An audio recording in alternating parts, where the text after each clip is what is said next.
நலாஸ் நாட்டு சர்க்கரை நலமுடன் வாழ நலாஸ் இந்தியாவிலேயே நாட்டு சர்க்கரைக்கு ISI முத்திரை மற்றும் அக்மார்க் அங்கீகாரம் பெற்ற ஒரே நிறுவனம். தொடர்புக்கு 9047045000.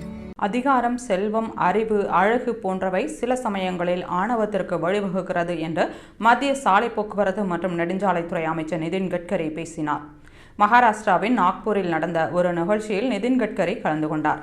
அப்போது அவர் பேசுகையில், அதிகாரம், செல்வம், அறிவு, அழகு போன்றவை சில சமயங்களில் ஆணவத்திற்கு வழிவகுக்கின்றன.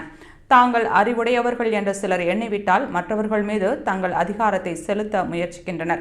அப்படிப்பட்டவர்கள் சிறந்தவர்களாக மாறுவது இல்லை. அனைவரும் வரலாற்றை ஒருமுறை படிக்க வேண்டும்.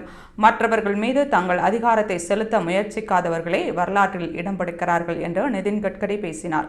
சில நாட்களுக்கு முன் நாக்பூரில் நடந்த புத்தக வெளியீட்டு நிகழ்ச்சியில் ஒருவர் 75 வயதை அடைந்துவிட்டால் ஓய்வு பெற வேண்டும் என RSS மூத்த தலைவர் மொராபாத் பிங்கலை கூறியதை RSS தலைவர் மோகன் பகவத் மேற்கோள் காட்டியிருந்தார்.